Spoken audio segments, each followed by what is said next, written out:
In 1935, fascist Italy invaded Ethiopia, one of the last independent African kingdoms. To millions throughout Africa and the diaspora, this was not simply an attack against one nation, it was an attack against African dignity, sovereignty, and hope. Churches prayed, organizations raised money, newspapers defended Ethiopia's cause in Harlem and in the Americas.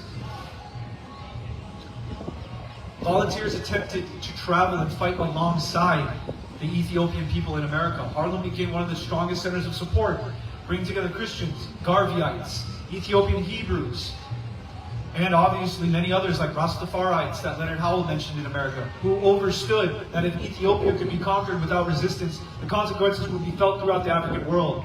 Although Ethiopia was eventually occupied, it was never spiritually conquered. In exile, His Imperial Majesty Haile Selassie traveled to the League of Nations and appealed to the conscience of the world, his warning that aggression ignored in one nation would eventually lead to every nation being threatened.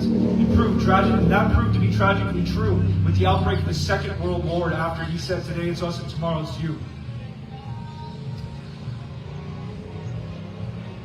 Ethiopia's struggle became a reminder that truth often stands alone before it is finally vindicated.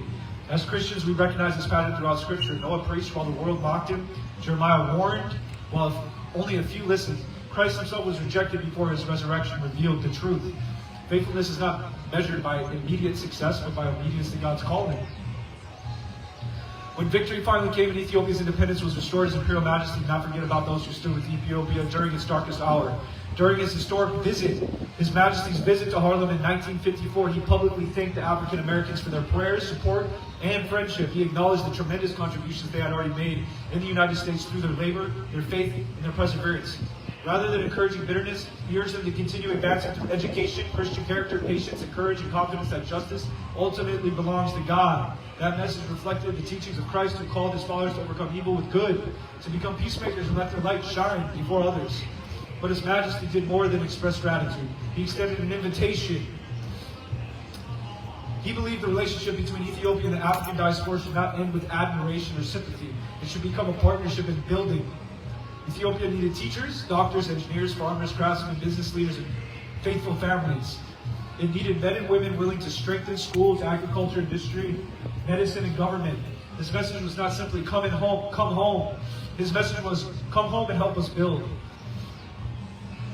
This is where the pattern becomes unmistakable.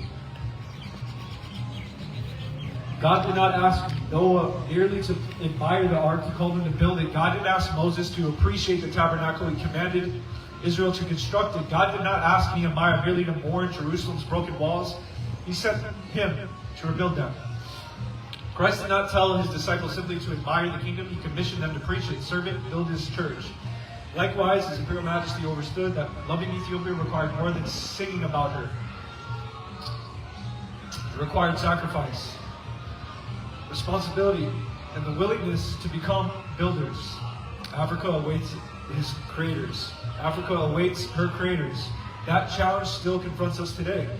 Every generation must decide whether it will remain a spectator or become a faithful builder of the work of God that has been placed before us.